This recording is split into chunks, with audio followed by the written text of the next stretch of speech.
karya tulis ilmiah dalam bentuk buku dasar, pembelajaran mikro penerbit Yadid Media pada tahun 2009, dan juga beberapa karya-karya lainnya yang sudah kami lampirkan.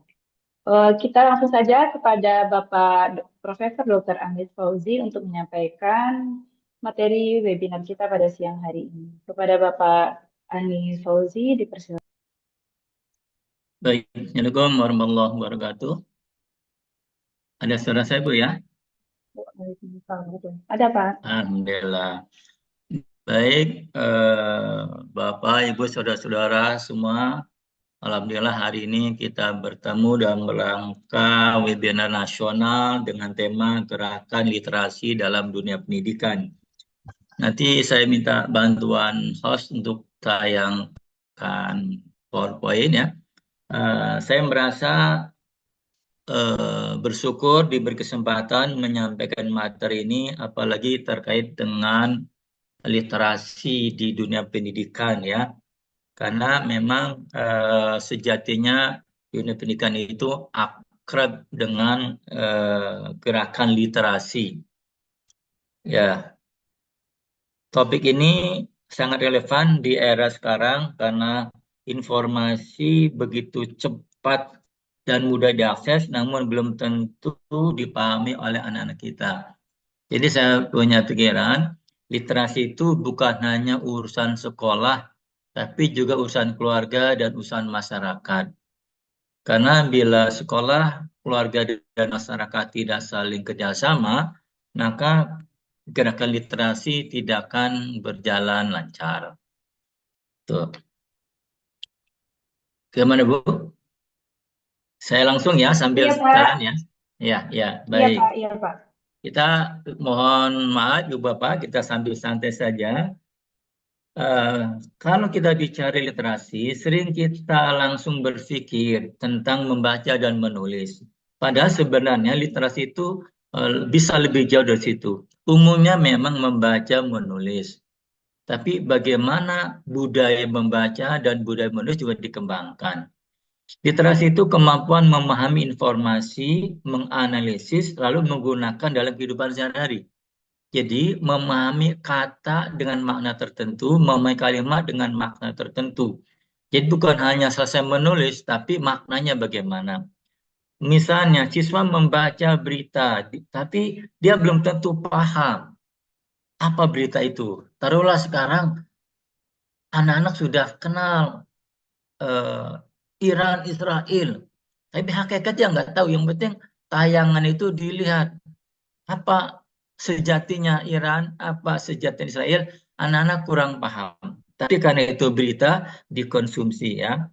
Kemudian juga kenapa Selat Hormuz misalkan ditutup, dibuka, ya mungkin anak-anak belum begitu paham secara mendetil. Kan itulah kita perlunya ada literasi, memahami bacaan dan memahami juga tulisan, ya. Terima kasih. Baik, kita ini identitas saya. Saya masih belajar menulis buku, sudah ada 8 buku monografi. Saya memang suka monografi. Awalnya saya nulis artikel koran, sekarang masuk ke dunia buku, jadi lebih sering nulis di monografi dan book chapter. Kalau hasil penelitian ada. Kemudian ID Scopus sudah punya karena guru besar harus punya Scopus, Orchid, dan Sinta. Oke, lanjut tuh. Ya.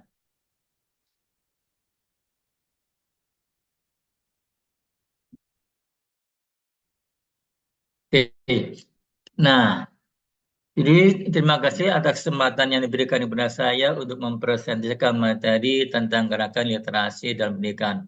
Hari ini saya akan membahas tentang gerakan literasi dalam pendidikan yang menurut saya sangat penting di tengah zaman yang sangat cepat perubahannya.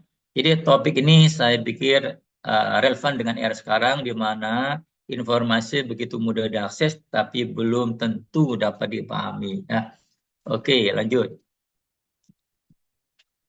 Nah, kalau kita bicara literasi, tadi udah kita coba. Literasi itu bukan hanya membaca dan menulis saja, tetapi bagaimana memahami apa yang kita baca dan apa yang kita tulis. Ya, literasi kemampuan kita memahami informasi, menganalisis dan menggunakan dalam kehidupan sehari-hari. Ya, jadi gerakan-gerakan literasi itu perlu dikembangkan supaya tidak salah paham di masyarakat. Misalnya yang sekarang ini sedang terjadi perang Iran dengan Israel. Padahal itu negeri jauh dari negara kita. Secara realistis itu tidak mempengaruhi kita. Mungkin secara ekonomi mempengaruhi. Nah, makanya itu pemahamannya harus eh, luas itu. Mungkin secara politik mempengaruhi, secara ekonomi mempengaruhi, secara psikologi mempengaruhi juga sebagian gitu. Tapi secara budaya itu kan jauh lah dari kita. Kemudian kenapa literasi itu penting? Mohon slide-nya di gerakan ya, Bu. Karena di abad 21 ini kita tidak hanya butuh pintar, tapi juga harus bisa berpikir kritis, kreatif, dan komunikatif. Semua itu berawal dari kemampuan literasi. Nah, bagaimana kita bisa berpikir kritis, kreatif, dan komunikatif kalau tidak ada literasi? Kita membaca berita, lalu berita itu kita pahami, lalu kita dialogkan dengan masyarakat supaya kita komunikatif. Kita membaca berita, dipikir dulu berita itu benar atau salah. Tapi ketika kita baca berita, kita juga bisa menumbuhkan kreativitas. Misal contoh kecil, kita termotivasi dengan kreativitas bangsa Iran. Bangsa Iran kok begitu mudah bikin rudal. Banyak. Saya bilang ke mahasiswa atau ke siswa, kalau orang Iran bikin rudal, kita bikin artikel saja susah ya. Bikin buku saja susah. Bisa nggak anak-anak kita dorong bikin tulisan, bikin artikel, atau mahasiswa kita ajak bikin buku? Bersyukur sekarang banyak penerbit yang gentayangan di mana-mana. Dulu ketika kami zaman kuliah nggak susah sekali cari penerbit. Sekarang penerbit banyak, fasilitas banyak. Kenapa tidak bikin karya tulis baik buku maupun artikel? Anggaplah kemampuan bangsa Iran memproduksi senjata, kita mah cukuplah memproduksi buku-buku. Jadi bikin buku sebanyak-banyaknya lalu diterbitkan dan dibaca oleh orang lain. Orang lain membaca, memproduksi buku baru lagi. Itu maksud saya. Jadi literasi penting karena untuk memproduksi karya. Karya yang kita produksi dibaca orang lain membaca, bikin karya baru. Jadi kalau guru bikin buku, harapannya siswanya juga bisa bikin buku. Kalau dosen bisa bikin buku, mahasiswanya bikin buku juga. Kesannya bikin buku itu susah dan mahal. Tapi setelah saya tekuni ternyata tidak susah dan tidak mahal. Sama juga ketika saya mau ke guru besar, katanya Skopus itu mahal dan susah. Setelah saya tekuni ternyata tidak mahal dan tidak susah gitu. Jadi image itu terlalu berat untuk dilawan oleh masyarakat. Lagi, karena itu literasi untuk menumbuhkan sifat kritis.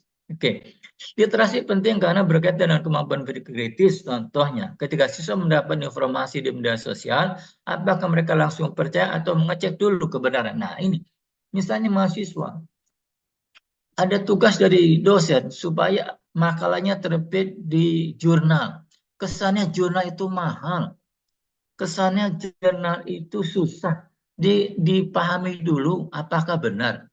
Setelah kita searching, ternyata masih ada sejumlah jurnal nasional yang tidak ada biaya publikasi.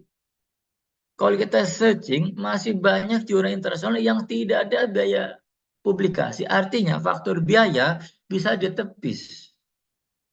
Terbitnya lama, setahun sekali. Coba cari lagi. Ada juga jurnal yang terbit sebulan sekali, 2 bulan sekali. Kitanya mungkin malas. Nah, lagi-lagi literasi. Membaca, menelaah, cari di Google, cari informasi. Ternyata banyak jurnal yang butuh artikel kita, banyak penerbit yang butuh naskah kita gitu. Jadi karena ada komunikasi, maka literasi bisa berkembang lebih banyak, lebih pesat lagi. Oke, permasalahan. Realitasnya, tingkat literasi di Indonesia masih menjadi perhatian. Kan hasil survei menunjukkan kemampuan membaca kita di bawah rata-rata negara ASEAN lah. Ini rahasia umum nih. Artinya masih banyak siswa yang kesulitan memahami informasi secara mendalam. Kalau kita mau jujur Bapak Ibu, mungkin diri kita juga kena batunya. Terutama mohon maaf yang guru-guru. Kan di masyarakat berkembang, guru itu digugu dan ditiru. Guru menyuruh anak memberi tugas PR. Tapi apakah gurunya suka membaca di sekolah atau di rumah? Nah, kemampuan membaca kita ini rendah. Karena waktunya terbatas, minatnya juga terbatas. Kan itu harus ada gerakan literasi, gerakan gemar membaca. Membaca itu saya pikir 1 jam cukup lah untuk memahami apa yang kita baca. Tapi anehnya kalau nonton TV 10 menit, 1 jam kurang, 2 jam kurang. Kalau baca buku 10 menit sudah keluar air mata. Jadi budaya literasi kita masih minim. Banyak siswa bisa membaca teks, tapi ketika ditanya mereka sulit menjelaskan. Karena prosesnya kurang apa ya, kurang lama, kurang mengendap di kepalanya. Jadi harus sering baca, baca, baca. Nah, kemudian kenapa mereka tidak bisa menjawab apa yang dia baca? Ini karena salah satu sebabnya rendahnya minat baca. Membacanya tidak serius, tidak khusyuk, tidak apa ya, tidak mendalam. Nah, mulai dari minat baca yang rendah, keterbatasan akses buku, sampai pengaruh gadget ya, yang lebih banyak digunakan untuk hiburan. Anak main game sering, baca buku jarang.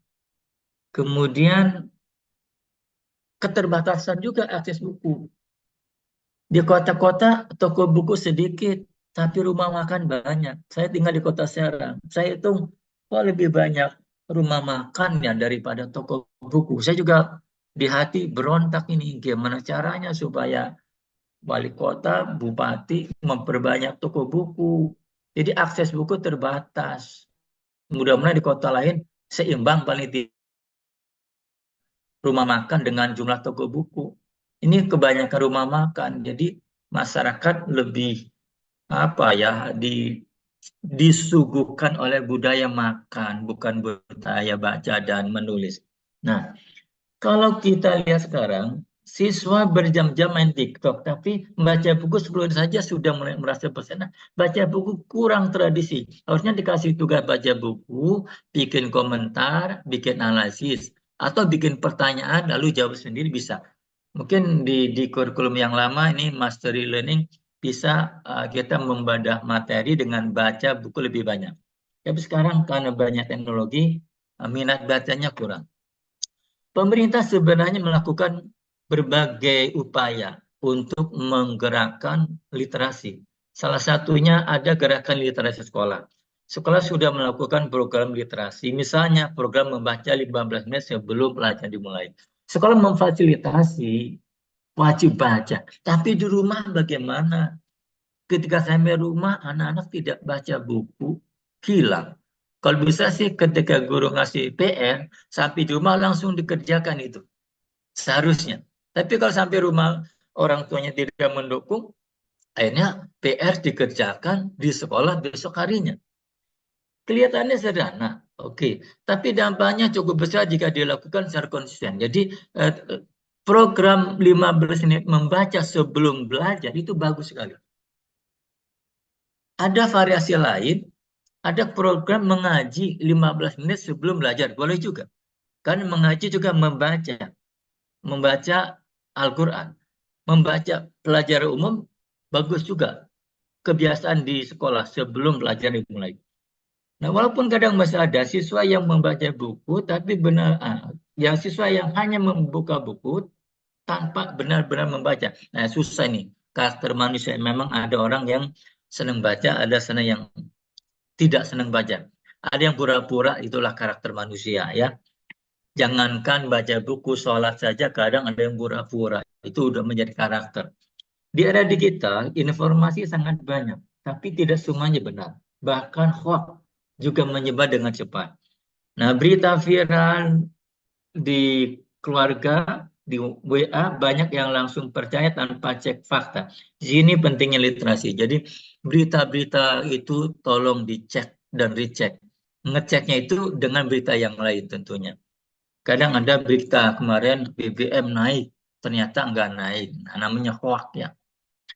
Jadi literasi bukan sekedar membaca, tapi juga memahami, menganalisis, bahkan mengevaluasi informasi. Kenaikan BBM ternyata tidak jadi, tapi orang sudah mulai stres tuh rebutan ngisi bensin di pom bensin ya.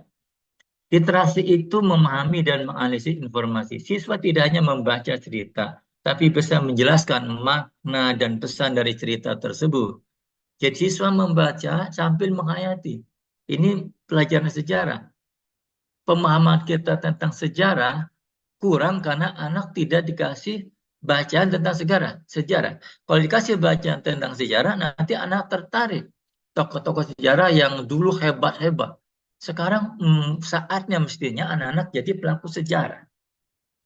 Oke, ada beberapa jenis literasi, misalnya literasi baca tulis, literasi sains, literasi digital, dan literasi finansial. Semuanya penting untuk membentuk kemampuan siswa secara menyeluruh. Literasi numerasi misalnya, siswa harus membaca data grafik bukan hanya angka. Jadi ada siswa, ibu bapak, yang ketakutan dengan matematik. Belum ngitung sudah takut. Berarti dia literasi numeriknya rendah. 14 tambah 8 saja nggak tahu. Cari apa namanya, apa kalkulator gitu. Tapi kalau ditulis 14 ditambah sekian, otaknya menerima. Jadi ada sebagian siswa yang trauma dengan angka. Tapi kalau dengan kata-kata tidak. Ini agak identik di kampung kami, ada orang tua kami tidak bisa nulis bahasa Indonesia, tapi bisa nulis bahasa Arab. Itu literasi juga. Jadi kalau ada apa-apa, dia tulis bahasa Indonesia dengan huruf Arab. Jadi nulisnya literasi. Jadi dia hurufnya Arab, tapi bahasa Indonesia. Begitu nulisnya bahasa Indonesia, dia nggak bisa.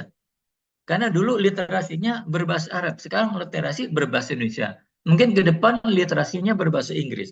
Jadi tulisannya berbahasa Indonesia. Tapi orang tua kami dulu bahasanya bahasa Indonesia, tapi tulisan tulisan Arab. Jadi tulisan Arab berbahasa Indonesia. Kemudian gerakan literasi.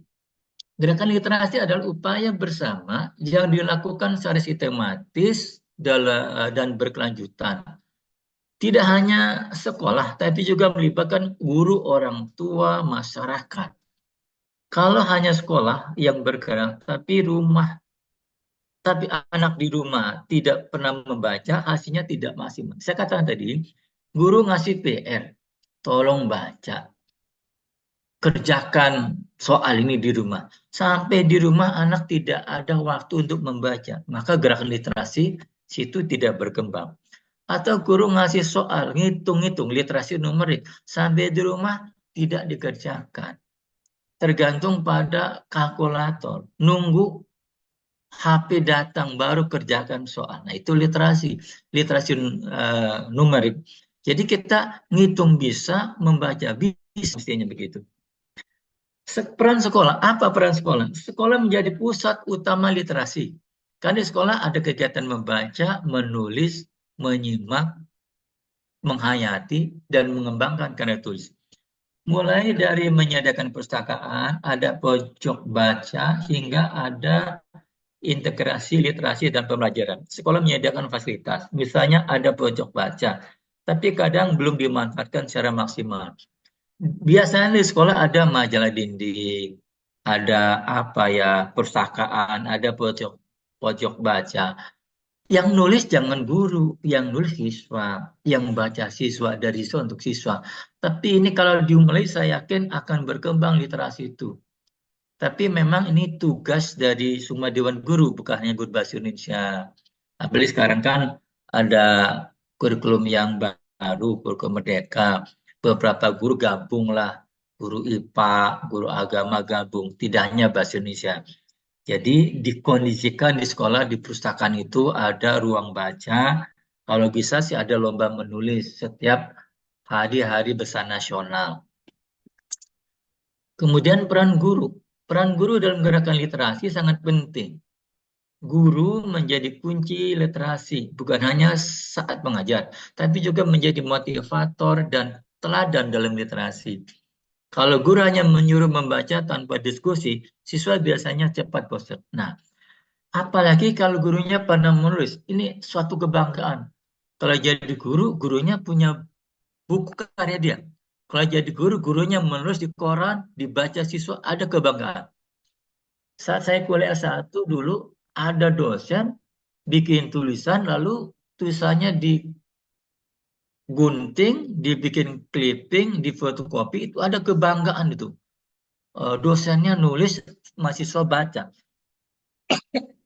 Dari situlah saya termotivasi, apakah saya bisa menulis. Dicoba-coba, akhirnya bisa juga.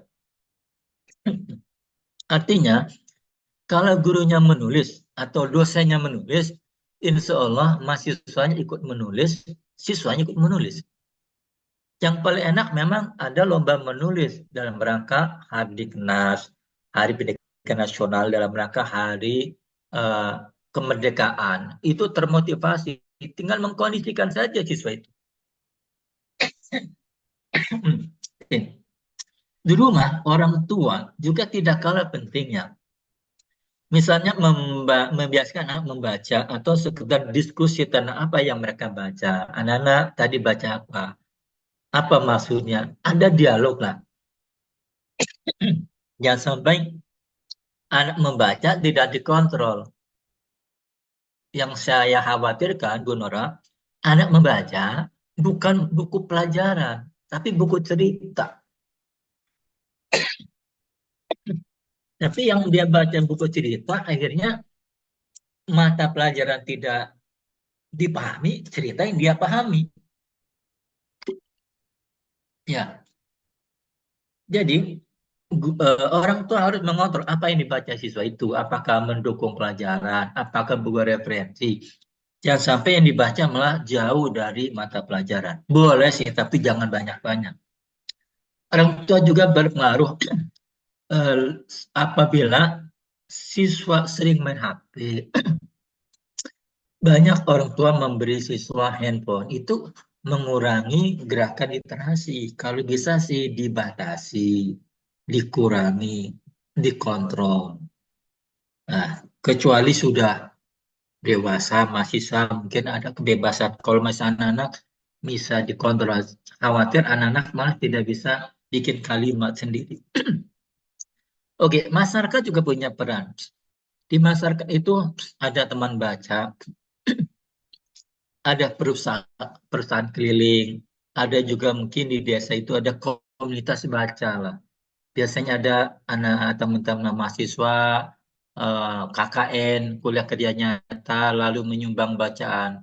Di situ ada semangat membaca di kalangan warga desa, kesempatanlah diadakan lomba mengarang, lomba menulis kecil-kecilan. Yang jelas masyarakat termotivasi. Oke, strategi gerakan literasi. Literasi bisa masuk kurikulum. Ya, bisa juga literasi terintegrasi dengan sekolah atau melalui inovasi pembelajaran. Kalau dosen sih inovasi pembelajaran, mahasiswanya dikasih tugas, tugasnya suruh terbit di jurnal inovasi. Kalau siswa mungkin juga karena siswa dikumpulkan bisa dibukukan, hanya bentuknya mungkin kumpulan puisi atau kumpulan cerpen. Integrasi sekolah bagus sekali, terutama pelajaran IPS itu. Biasanya ada studi tour atau studi banding atau field trip apalah namanya, yang pendek-pendek itu biasanya diberi tugas anak-anak bikin karya tulis. Kemampuan membuat karya tulis itu bagian dari literasi. Apalagi setelah studi tour ada ujian dari laporan karya tulisnya itu. Nah, integrasi kurikulum bila memungkinkan ada pelajaran ekstrakurikuler. Misalnya eh, ada mata pelajaran jurnalistik atau kursus jurnalistik secara kecil-kecilan lah. Mungkin sekedar bikin berita dan cerpen saja cukup. Kalau memungkinkan pimpinan sekolah ada kegiatan ekstrakurikuler, biasanya namanya tidak disebut jurnalistik, misalnya peres abu-abu atau karya ilmiah remaja. Yang jelas itu bagian dari kurikulum berupa eskul, ekstrakurikuler. Bisa juga literasi itu kerjasama berbagai guru dan studi. IPA, IPS, bahasa agama bisa kerjasama, saling menunjang, akhirnya anak-anak disadarkan bahwa dalam membuat karya tulis tidak harus ada pengkotakan keilmuan. Jadi walaupun guru IPA ada ayat Al-Qur'annya, walaupun guru IPS ada pelajaran matematikanya kayak gitu. Contohnya, misalnya lomba menulis itu ada beberapa program saya katakan lomba cerita bagus juga untuk mengembangkan literasi. Nah, sekarang perpustakaan. Perpustakaan juga punya peran. Tidak hanya tempat baca, tapi juga menjadi pusat literasi digital. Di perpustakaan mestinya sudah ada komputer, beberapa komputer, searching Google kayak gitu. Lalu ada lomba menulis, ada juga mungkin ada lomba-lomba esai kayak gitu. Bisa dikerjakan di perpustakaan. Perpustakaan tidak hanya tempat buku lama tanpa inovasi. Kita butuh inovasi di perpustakaan ya. Siswa jarang datang. Oke, kalau nggak menarik, siswa jarang datang. Tapi kalau ada inovasi, ada tayangan, ada gambar, apa dia ada berita terkini, mungkin siswa akan tertarik. Baik, siswa sekarang lebih tertarik membaca HP daripada e-book ya. Mungkin ke depan akan bergeser, terutama kalau sudah remaja dan mahasiswa. E-book menjadi idola. Oke, kemudian teknologi itu ada dua sisi mata uang. Bisa membantu literasi, bisa juga menghambat. Nah, kayak Google itu. Bisa mempercepat, bisa menghambat. Kalau kita bisa menggunakannya mempercepat. Tapi menghambatnya ketika ada pertanyaan, terutama dosen, mungkin juga guru, bagaimana pendapat saudara? Kalau pendapat saudara ya pendapat kita. Tapi anak-anak nggak biasa berpendapat, jadi susah mengungkapkan kata-kata. Jadi tergantung dengan teknologi. Harus ada pendapat kita sendiri. Nah, literasi digital menjadi sangat penting. Siswa harus memilah mana informasi yang benar dan mana yang tidak benar. Jadi literasi digital, literasi yang lewat online, lewat komputer. Dulu kami literasinya itu lewat koran. Pagi-pagi rebutan cari koran untuk baca berita terkini. Sekarang koran tidak begitu digemari oleh masyarakat. Masih ada, tapi penggabarannya nggak begitu banyak. Lebih sering buka Google, lebih cepat gitu. Tapi dalam hal-hal tertentu, koran juga bagus untuk mempromosikan, untuk mempercepat gerakan literasi, terutama siswa dan mahasiswa. Oke, peluang dan tantangan. Nah, sekarang ini literasi itu ada sejumlah tantangan, ya. Ada peluang juga. Sekarang siswa bisa belajar dari YouTube atau online, tidak hanya dari buku. Nah, guru diberi apa ya tantangan. Kadang-kadang siswa lebih pintar dari guru. Guru harus berpacu untuk meningkatkan kemampuan pengetahuannya. Termasuk dosen juga begitu. Karena teknologi, maka sumber pengetahuan tidak hanya dari guru atau dari dosen. Oke, meningkatnya minat baca dan kemampuan berpikir kritis. Keberhasilan literasi bisa dilihat dari perubahan perilaku. Siswa mulai terbiasa membaca tanpa disuruh. Nah, kalau siswa rajin membaca, lalu dia banyak bahan untuk ungkapan, disitulah siswa didorong untuk menulis. Saya teringat kenapa saya suka nulis, karena dulu saya suka baca, ibu bapak. Tapi di rumah itu karena orang tua saya guru bahasa Indonesia, ada tugas kumpulan cerpen setinggi 1 meter. Saya baca itu. Akhirnya saya senang baca. Suatu saat saya kuliah dikritik oleh kawan kami ini terlalu banyak baca, akhirnya nggak bisa mengungkapkan kata-kata. Oh, saya bilang kurang nggak seimbang baca dan nulisnya, karena kebanyakan baca. Hambatannya masih ada hambatan seperti fasilitas terbatas, motivasi rendah, kurangnya dukungan, dan masih banyak hambatan lainnya. Oke, yang paling kuat menurut saya motivasi. Jangan terlalu banyak menuntut fasilitas. Saya malu dengan Buya Hamka. Saya malu dengan tokoh-tokoh yang lain, terutama Hamka. Hamka itu punya buku ratusan. Padahal waktu itu belum ada laptop, belum ada komputer. Tapi bukunya banyak. Terutama saya suka buku eh, tasawuf modern. Dibaca berkali-kali. Tapi saya kagum. Kenapa Hamka nulisnya banyak? Kita nulisnya sedikit. Artinya dengan teknologi terbatas dia banyak nulis, nulis, nulis. Artinya motivasinya kuat. Nah, kebanyakan kita motivasi rendah. Saya bersyukur kenal dengan penerbit apa ini nulis hemat dengan penerbit lainnya karena tulisan saya bisa diterbitkan. Dulu nyari penerbit susah, harus pergi ke Jakarta nyari-nyari. Sekarang di rumah juga banyak yang datang penawaran penerbit itu.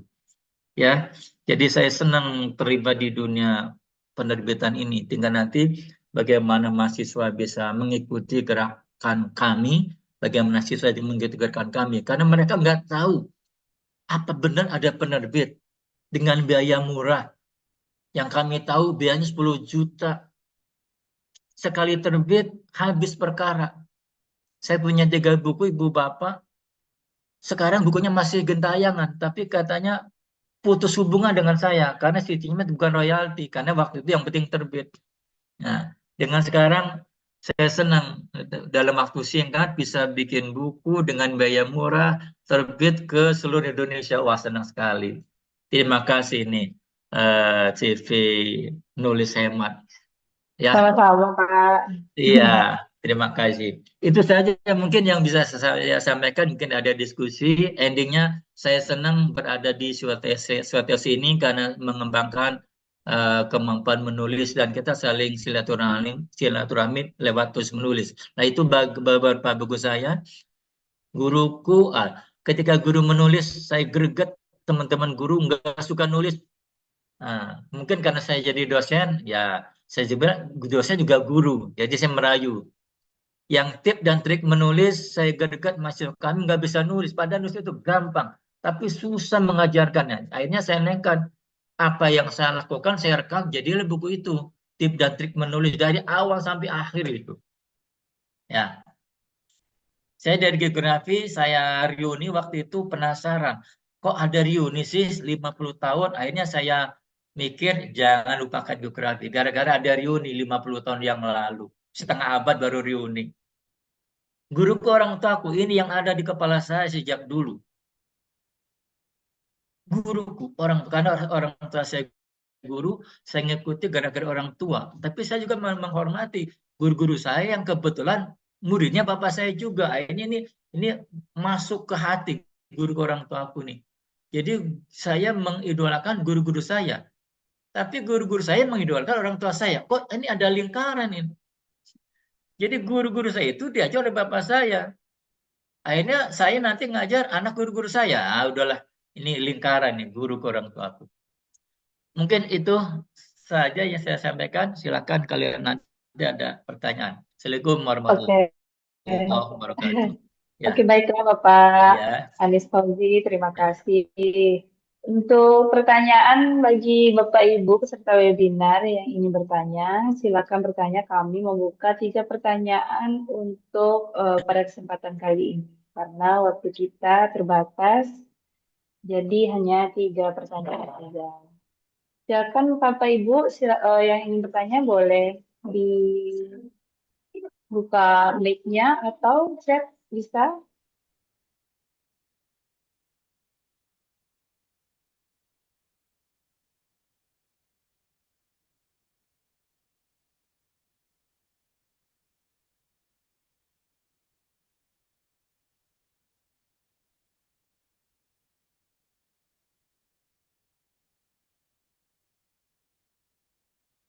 Ada pertanyaan satu Pak dari Bapak Nanang Handoko. Izin bertanya, bagaimana cara menulis yang baik?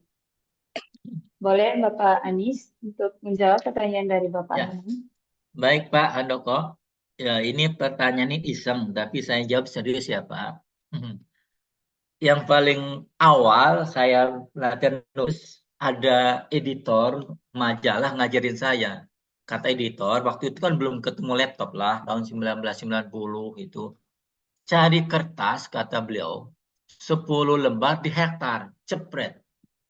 Lalu kamu mau nulis apa? Waktu itu saya nulis keluarga religius ilmiah edukatif. Tulis saja di kertas itu. Jadi siapkan kertas 10 lembar di hektar, tulis tuh judulnya. Lalu bikin kerangkanya 1, 2, 3. Semampu hari itu tulis-tulis. Besok lanjutkan. Terus besoknya dikembangkan, lanjutkan. Terus jadi kita nulis apanya manual waktu itu. Siapkan kertas 10 kertas di hektar. Jadi jangan bolak-balik saran itu. 10 halaman lah kira-kira. Dengan cara gitu saya bisa jadi penulis untuk koran-koran. Nah, setelah ketemu laptop lebih enak lagi nih. Kalau ada ide tulis lalu simpan di laptop, bikin kerangka. Tinggal cari petualangan, cari ide-ide, baru masukkan. Jadi prosesnya memang nggak langsung jadi, Pak. Yang penanya ya, kira-kira ya butuh waktu seminggu lah gitu ya, untuk nulis artikel atau sebulan untuk buku. Jadi nggak sekaligus. Judulnya dulu baru kerangka. Lalu ditinggal pergi, lalu nyambung. Karena sudah ada di file kalau ketemu laptop. Kalau dulu nggak ada file, kalau nggak punya laptop ya di kertas saja di hektar 10 lembar, nyicil. Ada waktu lanjutkan, lanjutkan. Begitu saran saya. Kalau ada laptop lebih bagus. Kalau ada apa AI lebih bagus lagi. Tapi terlena kalau kita nggak bisa mengendalikannya. Kita maksudnya nulis tentang jagung, yang ditulis malah tentang nanas, tentang beban yang lain. Harus dikendalikan, jangan lengah. Bisa pakai AI, cuman harus kendalinya harus kuat, begitulah. Ya, Oke, baik. Kepada Bapak Triven Jikal yang ingin bertanya, boleh nyalakan kamera dan handphonenya. Ya, selamat siang. ya, Selamat ya, siang. yang Pak. Ya, Ya, terima kasih Prof telah ya, memberikan materi yang menarik pada siang hari ini.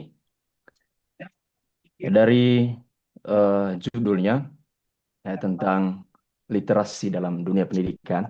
ya, Ya, saya kebetulan mahasiswa, saya dari Malang. ya, Eh, Mungkin ini butuh konfirmasi dari Prof sebentar, apakah pernyataan saya itu benar apa enggak. ya, Berkaitan dengan literasi, lalu dihubungkan dengan pendidikan. Menurut saya, ya pendidikan utamanya itu di keluarga, begitu. Nah, sebelum ada sistem sekolah, ya tentu pendidikan itu ada di rumah, dari di keluarga. hmm, Nah, literasi, lalu pertanyaannya, literasi, bagaimana relasinya dengan literasi ini, hubungannya? Ya, berkaitan dengan pendidikan di rumah tadi. ya, Yang saya tahu, Prof, literasi ini kan, maksud saya, Asia, ya kita kan bagian dari Asia, ya, itu sangat kental berkaitan dengan budaya tuturnya, budaya cerita.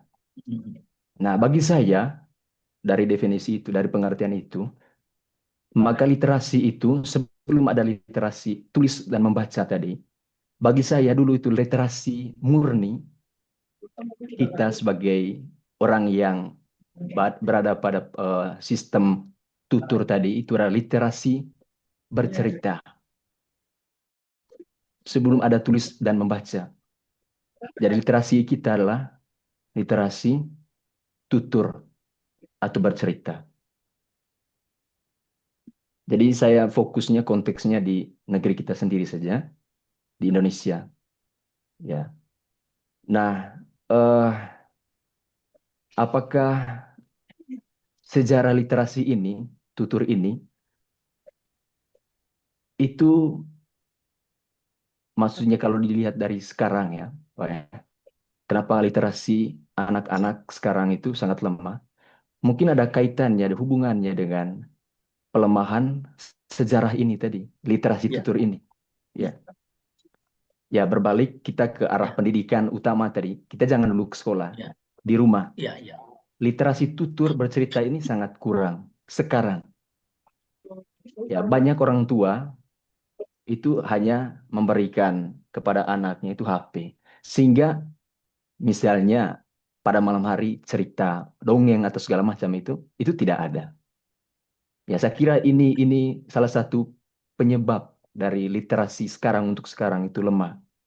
Karena kita melupakan sejarah bahwa kita ini bagian dari budaya tutur, budaya literasi. Nah, yang berikut, Prof, mungkin ya, ini menjadi pertanyaannya. Berhubungan dengan ini tadi, literasi tutur ini. Nah, ada teman saya yang di sekolah dia ini boleh dikatakan IQ-nya itu sangat lemah, ya. Baca dan tulis, membaca, tulis dan hitung dia sangat kurang. Tetapi dia literasi tutur bercerita itu sangat bagus, sangat cerdas. Ia itu selalu dipakai di kegiatan budaya-budaya, ritual-ritual budaya. Kebetulan saya dari Flores, jadi itu dia dipakai untuk ya dipakai dalam adat gitulah, menjadi pembicara segala macam itu. Nah, tapi ketika dia masuk ke sistem pendidikan sekolah, ya, ia dianggap lemah literasinya gitu. ya, Ya, ya, mungkin bisa ditanggapi, Prof. Itu ya. saja. Terima kasih banyak. Oke. Oke, Oke, baik, Prof. Boleh Ya, dijawab pertanyaan dari ya, Ananda ya. Trisanjike. Ya, terima kasih saudara. Ada 3 pertanyaan saya catat tuh, mungkin nanti berkembang. Saya tertarik pertanyaan terakhir nih, bagus sekali nih. Ya, ada kawan saudara katanya kalau bertutur bagus, tapi suruh nulis nggak bisa. Nah, tutur bagus, nulis nggak bisa. Atau kebalikannya saudara, nulisnya bagus, bertutur nggak bisa. Saya dulu kenal orang nulisnya banyak. Namanya Edi Iskandar. Cerpennya kemana-mana. Kan saya seneng baca, buku dia saya ambil, baca, baca. Ketemu orangnya, kok begini ya? Mohon maaf, bukan meledek, ini lagi menjawab pertanyaan. Dia tulisannya banyak. Kayaknya dia jagoan nulis novel saat itu. Namanya Dedi D. Iskandar. Romannya, cerpennya romantik, tentang pacaran gitu. Pokoknya kita baca terus. Tapi ketika ketemu orangnya, kalau ngomong, eh, kok ngomongnya gini, ngomongnya nggak jelas. Tapi tulisannya luar biasa. Mungkin inilah manusia tidak ada yang sempurna, Mas. Tulisannya bagus, kalau ngomong kok nggak enak. Tapi sebaliknya tadi, ada orang-orang tertentu, mungkin teman saudara bisa, kan juga punya teman banyak, guru-guru kami banyak, ngomongnya hebat-hebat. Apalagi guru sejarah, hebat sekali ngomongnya itu. Tapi bukunya nggak punya dia. Jadi ada sekat tertentu, mungkin ini literasi ya. Literasi dalam artian membaca oke, nulisnya kurang. Ini literasi yang lain. Nulisnya oke, ngomongnya kurang. Ada sekat tertentu. Saya kurang paham, mungkin yang dari kedokteran barangkali lebih paham. Kenapa orang yang nulisnya bagus, ngomongnya kurang lancar? Kenapa orang yang ngomongnya lancar, tulisan nggak bagus? Itu penceramah kondang, suruh nulis susah. Tetapi penulis-penulis hebat suruh ngomong nggak bagus. Saya sempat menghayati Roma Irama. Roma Irama itu hebat ya. Ada ribuan syair dia buat, lagu. Tapi dia nggak pernah bikin buku. Dan saya bantu-bantu Roma bikin buku kemarin itu. Judulnya gini, kalau sudah tiada baru terasa. Karena saya menggambar Roma. Coba Roma bikin buku, lebih hebat nih. Roma nggak bikin buku, bikinnya lagu banyak sekali. Kita nggak bisa bikin lagu. Jadi mungkin Mas ini keterbatasan manusianya. Tapi dalam hal-hal lain, nah, di pendidikan kan ada istilah formal, non formal, informal. Mungkin suatu saat ada pengakuan, misalnya orang yang tuturnya hebat, budaya tuturnya bagus, ngomongnya bagus, harusnya ada pengakuan. Dia setara S1 kayak gitu. Harusnya ada pengakuan. Jangan diuji. Kalau diuji dia nggak bisa baca, apalagi ngitung. Tapi dengan kemampuan itu harusnya ada pengakuan dari pemerintah bahwa dia layaklah jadi sarjana, paling tidak begitu. Kayak Roma Irama layaklah jadi dokter, jadi profesor di bidang seni. Tapi dia sayangnya nggak nulis ya. Nah, kalau di webinar ini sih kita bisa kolaborasi. Ada penulis yang mendampingi, ada pelaku pelaku aslinya siapa yang nutur, apa yang dia katakan kita bantu nulis, bagus juga. Dulu saya baca buku yang nulis Gus Dur, saya waktu itu nggak yakin apa iya Gus Dur bisa nulis. Ternyata di belakangnya ada semacam editor, ada tim khusus yang nulis. Saya penggemar Gus Dur, Mas. Tapi saya nggak yakin dia Gus Dur bisa bikin buku. Tapi ada buku tebal Gus Dur yang nulis. Ternyata itu ada tim yang nulis. Tapi saya pernah meniru aksi Gus Dur. Gus Dur pernah cerita di Gramedia. Dia ngobrol kayak gini 1 jam bisa bikin 1 artikel. Saya nekat waktu itu saya di kota Serang. Saya ngobrol dengan teman-teman saya rapat. Saya bikin artikel ternyata bisa. Oh ternyata saya bisa nih bikin artikel sambil ngobrol, ngetik-ngetik jadi artikel di koran. Gus Dur bisa, tapi Gus Dur kan di Kompas, saya bukan di Kompas di koran lokal. Jadi maksud saya budaya tutur bagus, harusnya ada semacam transfer apa pengakuan oleh pemerintah ya seharusnya. Dulu ada tokoh Pak yang saya idolakan itu namanya Sujatmoko. Sujatmoko SD sekolahnya, tapi jadi profesor doktor karena bukunya banyak. Sayangnya teman saudari itu bukan karena nulis ya, karena banyak tutur maksudnya itu. Kalau banyak nulis nggak punya ijazah itu sudah banyak bukti. Ini tutur, jadi bukti fisiknya kurang. Kayak Roma itu bukti fisiknya mana? Hanya lagu. Kalau ada yang membantu, Roma bisa jadi pakar di bidang musik itu. Di Indonesia kurang diakui kali nggak pakar, tapi memang dia raja dangdut.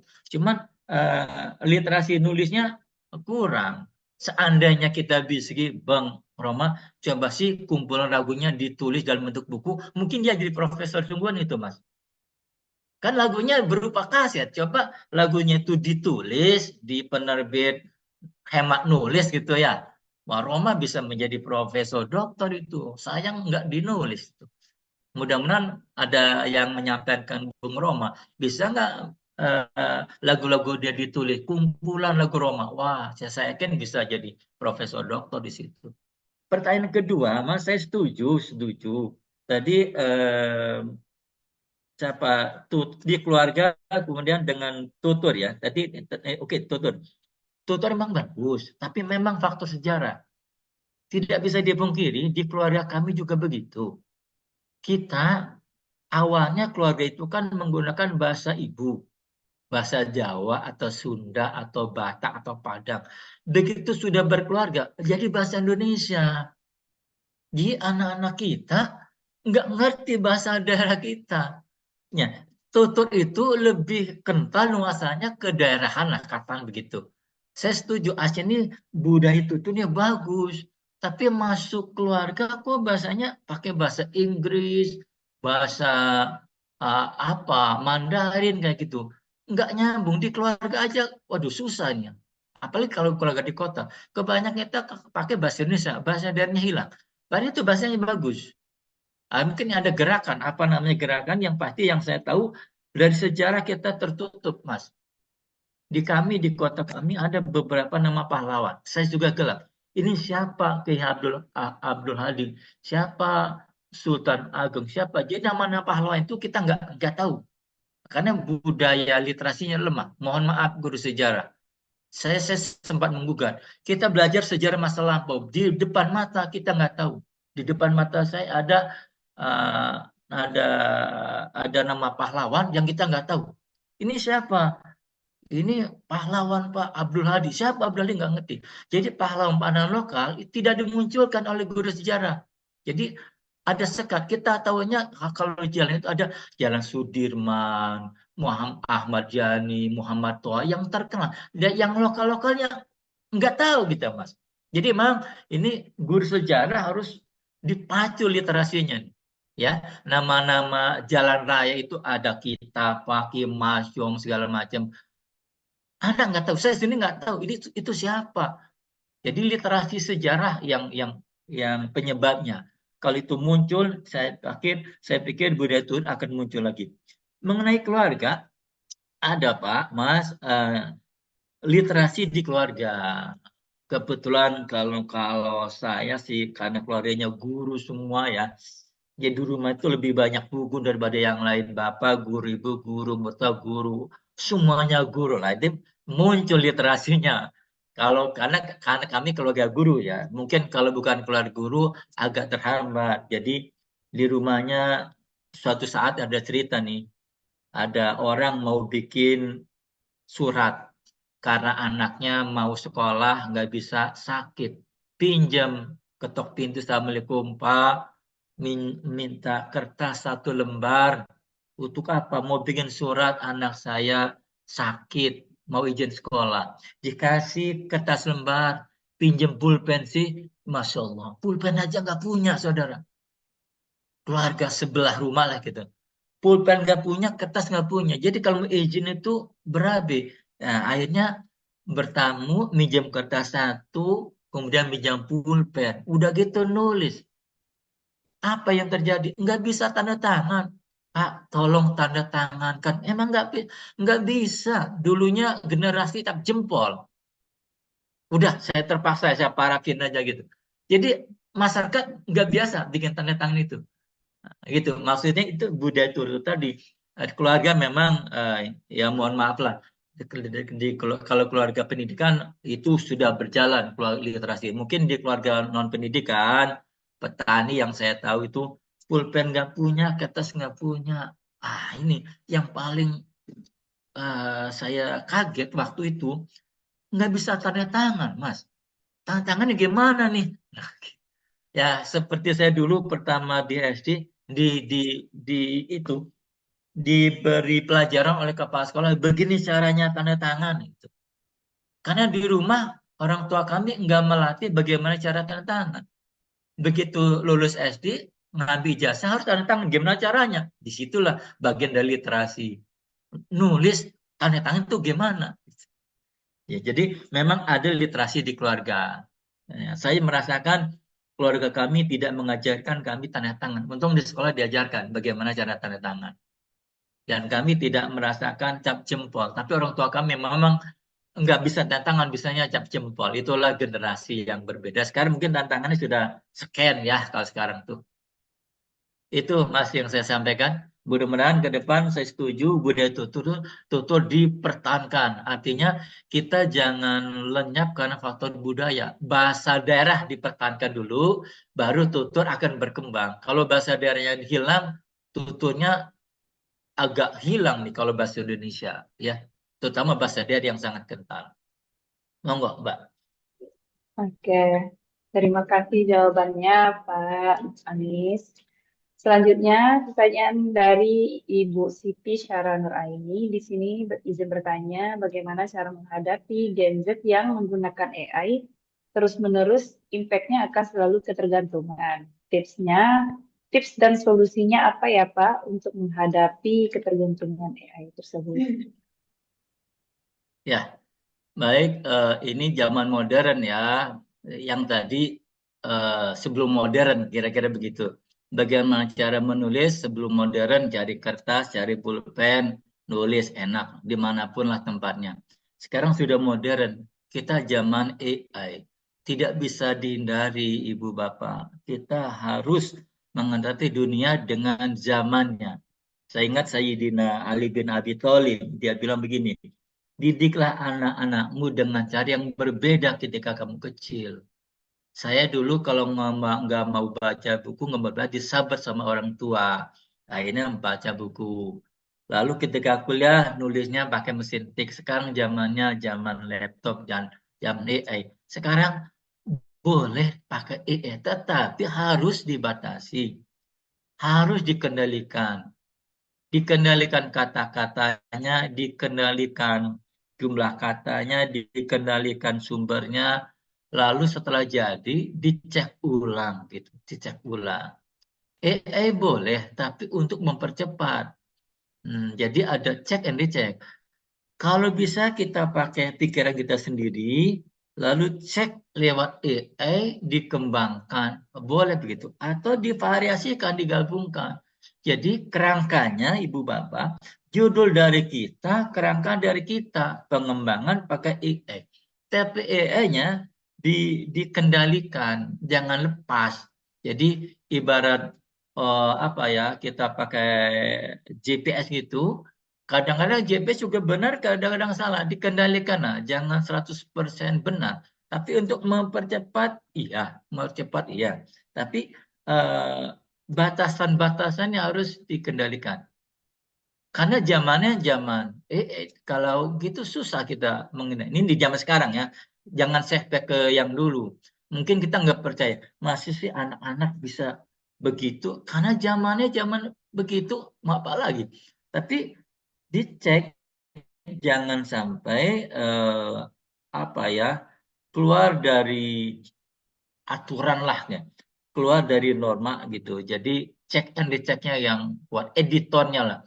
Misalnya struktur katanya, mungkin kemarin lebih bagus tuh sebelum masuk itu ada cek Turnitin. Nah, lebih lebih enak saya pikir kalau Turnitin itu.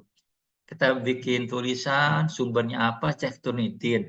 Kalau Turnitinnya di bawah 20% bisa dilanjut ke ujian. Sekarang ada teknologi baru, tadi. Begitu cek Turnitin, Ibu Bapak, versi 1 70%, tapi versi kedua malah 10%. Cek Turnitinnya bagus sekali. Akhirnya lolos itu. Jadi, bisa digunakan, tetapi harus dikendalikan gitu jawaban saya. Dan idenya harus dari kita, ide dari kita, judul dari kita, kerangka dari kita. Boleh kerangka dari tapi kita mengendalikan, jangan semuanya diterima. Nah, tadi ada kearifan lokal, ya betul. Betul sekali, ada kearifan lokal di tengah era global. Tapi kita kendalikan. Yang kemarin saya tulis, guruku orang tuaku, itu perdebatan. Perdebatannya, bisa nggak guru itu menjadi orang tua kita? Di lapangan bisa. Sebagian orang menganggap guru itu orang tua kita. Tetapi di bagian lain, saya menangis, ibu, bapak, saudara-saudara, ketika saya jadi guru, dihormati orang, datang ke rumah, anak-anak nggak hormat dengan saya. Kok aneh?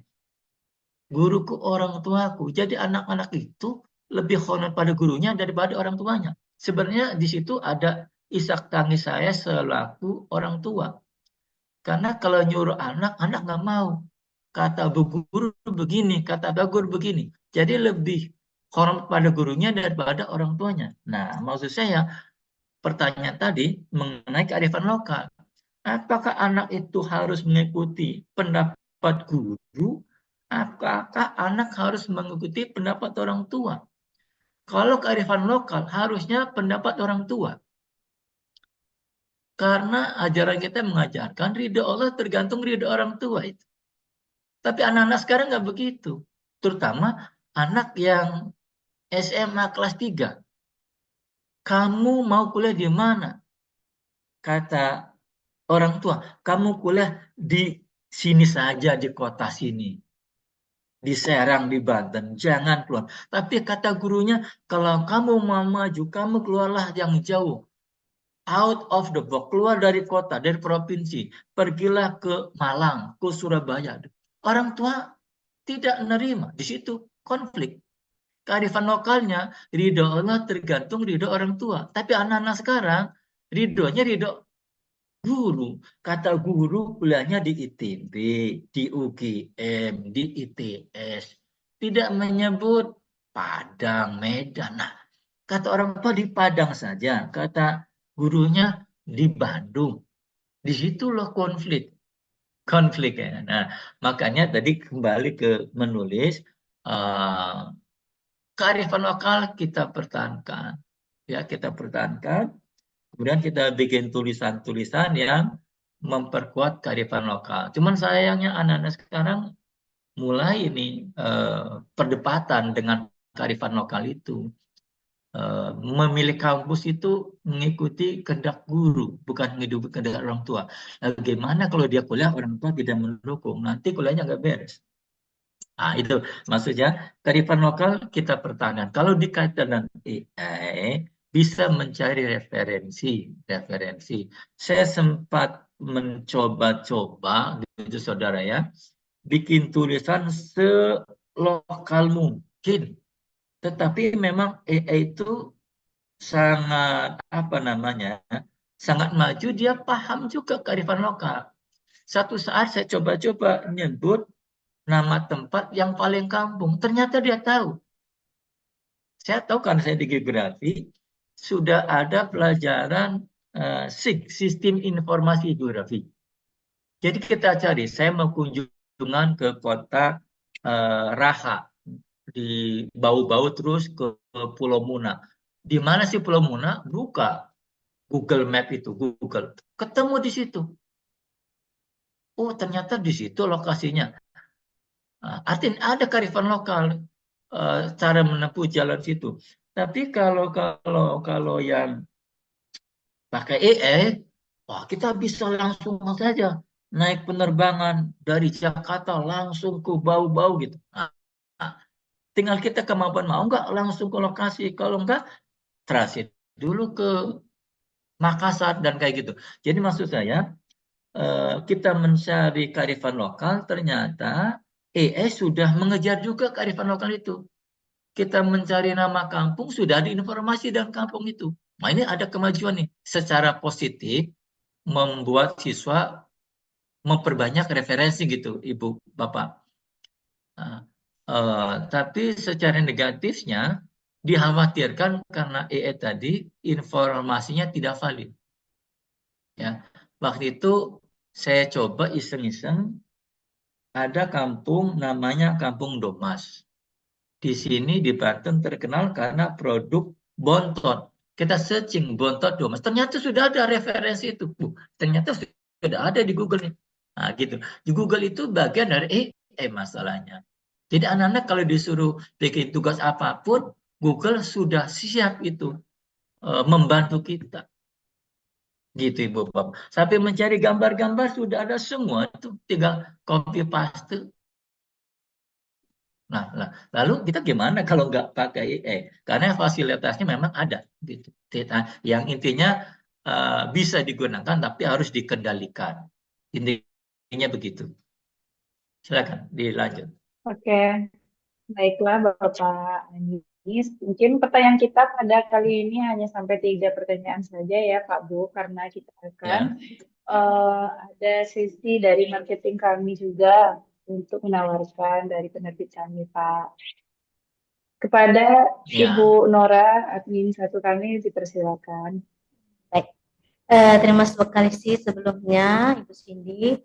Sekali lagi saya juga ingin mengucapkan terima kasih kepada Bapak Anies karena beliau sudah berkenan menjadi narasumber di webinar kita pada sore hari ini. Sama-sama. Terima kasih banyak sebelumnya Bapak. Ya.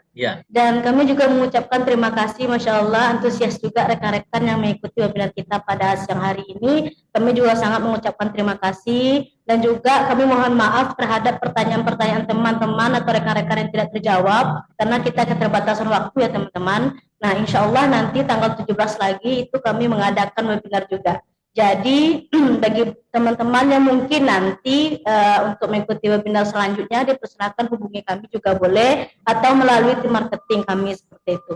Sebelumnya Bapak izinkan kami ingin konfirmasi dan menawarkan paket-paket yang tersedia di Nulis Hemat. Mungkin ada Bapak Ibu atau rekan-rekan yang ingin berminat menerbitkan buku tetapi kurang paham bagaimana sih sistem cara dan menerbitkan buku seperti itu.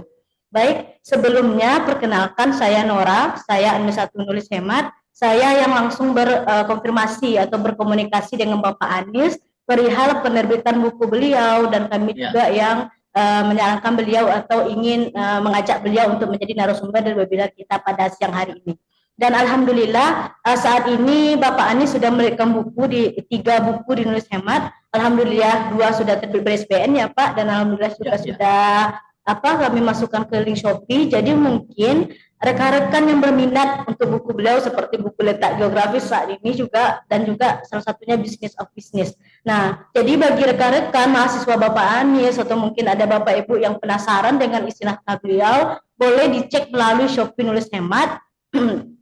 Dan untuk pembelian atau harga lainnya itu kami langsung setarakan di Shopee Nulis Hemat seperti itu. Dan bagi Bapak Ibu mungkin ada yang pengen saya ingin diskon nih Mbak, gimana ya caranya biar dapat diskon? Nah itu bisa ngecek live kami, jadi pantau terus Instagram kami untuk mengecek kapan waktu live kami seperti itu. Biasanya kami mengadakan live 2 kali seminggu Bapak Ibu. Jadi bisa dicek tersebut di link Instagram kami yang akan dikirimkan oleh tim marketing kami seperti itu. Dan selanjutnya Bapak Ibu izin kami ingin konfirmasikan bahwa kami yaitu CV Nulis Hemat Indonesia berada di bidang jasa. Mungkin Bapak Ibu yang berminat untuk menerbitkan buku mulai dari bagaimana konversi, bagaimana ghostwriter, dan bagaimana proses editing seperti itu. Dan yang pertama kami ada namanya paket hemat Bapak Ibu. Paket hemat ini biayanya itu senilai Rp500.000.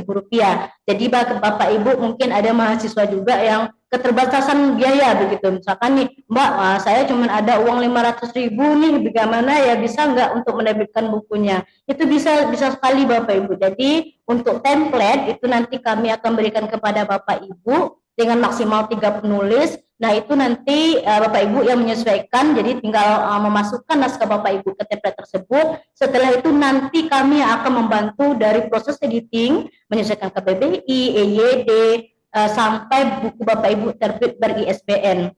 Dan yang kedua, kami ada juga paket tunggal Bapak Ibu. Nah, untuk paket tunggal ini biayanya itu senilai Rp1.000.000. Pasti nanti ada Bapak Ibu yang bertanya, Mbak kok ada biayanya beda dengan yang pertama? Nah, yang kedua ini itu kami yang bantu semuanya Bapak Ibu.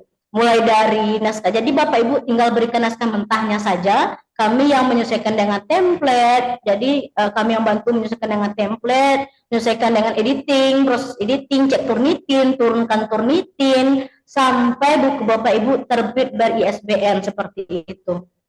Nah, yang ketiga kami juga ada paket konversi Bapak Ibu.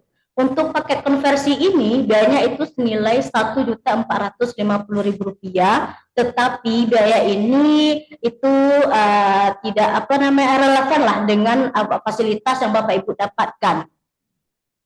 Yang seperti misalkan nih Bapak Ibu ada HKI, ada penelitian,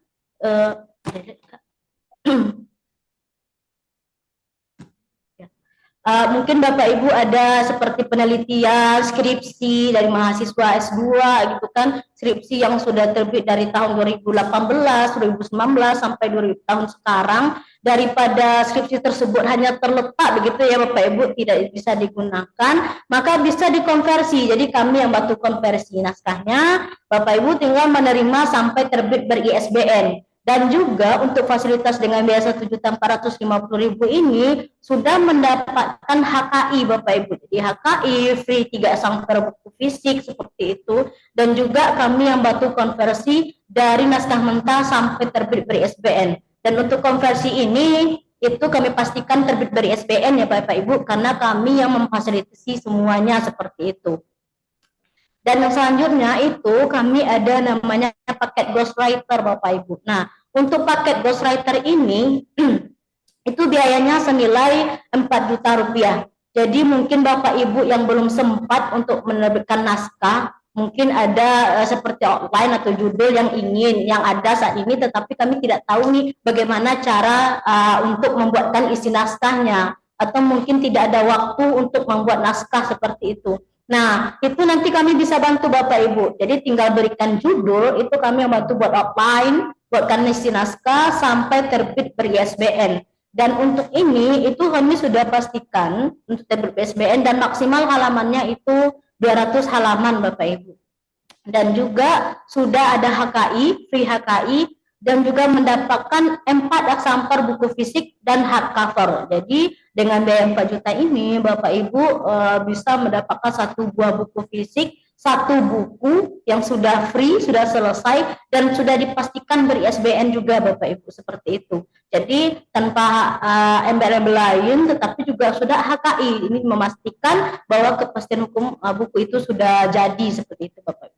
Dan selanjutnya, mungkin Bapak Ibu, Mbak, ini sepertinya saya kurang sanggup nih, saya sanggupnya per bab saja deh, bisa enggak? Nah, kami juga menyediakan namanya kolaborasi buku Bapak Ibu. Mungkin ada mahasiswa yang berminat untuk kolaborasi buku, Bapak Ibu yang S2 tapi tidak sanggup buat buku 1 buku, maka itu ada namanya per bab, namanya kolaborasi buku atau book chapter. Jadi Bapak Ibu yang berminat nih, misalkan seperti ini, Mbak, saya ada nih rekan-rekan saya 15 orang, kami ingin 1 judul tentang pendidikan, tapi kami buatnya per bab ya Mbak, bisa nggak Mbak? Bisa. Jadi kami yang bantu, kami hitung biaya per babnya. Jadi nanti untuk kolaborasi buku ini khusus bab 1 itu biaya senilai Rp300.000.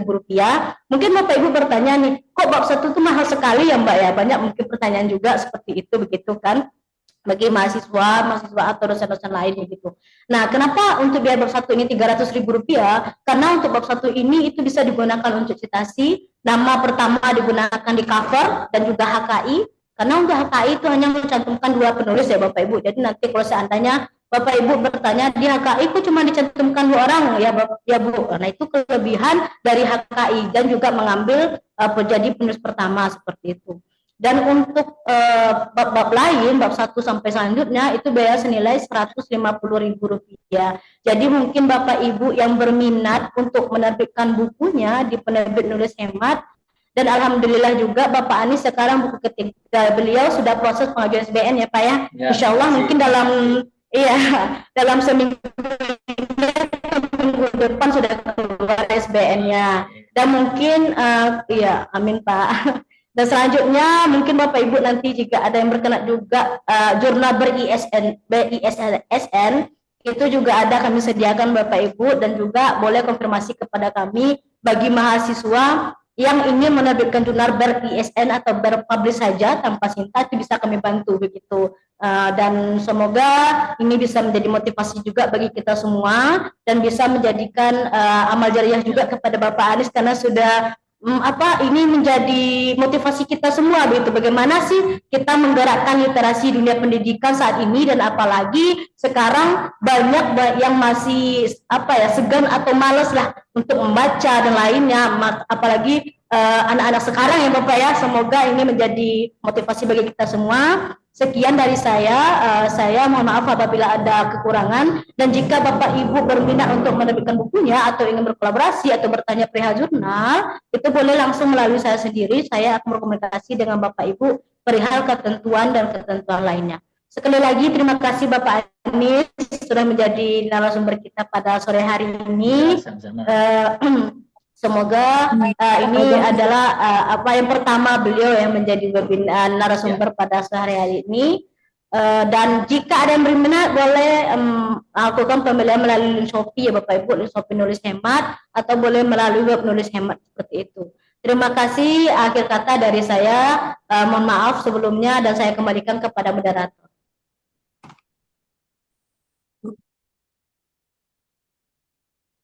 Oke, baiklah Bapak dan Ibu. Absensi untuk Bapak Ibu, absensinya boleh diisi ya Pak Bu untuk instansi itu untuk mendapatkan syarat sertifikat kita pada hari ini. Iya. Siapa? Jurusan farmasi lah yang.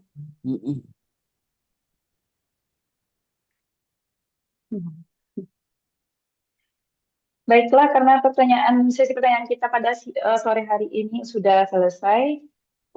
Bapak Anies, apa kita tutup saja untuk webinar kita pada siang hari ini ya Pak?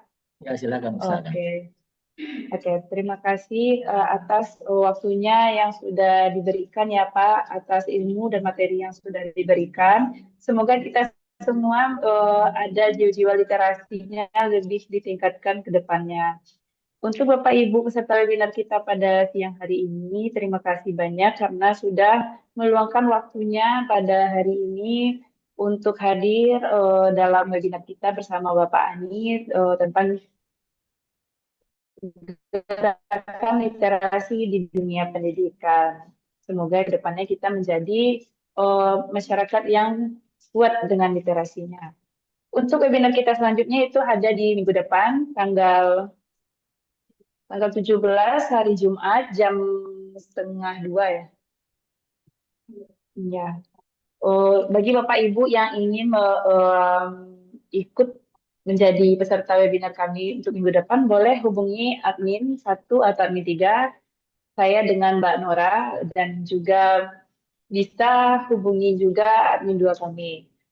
Untuk hari ini kita selesaikan sampai di sini. Mohon maaf dari saya bersama tim atas kesalahan kata Pak Anies dan Bapak dan Ibu semuanya. Wassalamualaikum warahmatullahi wabarakatuh.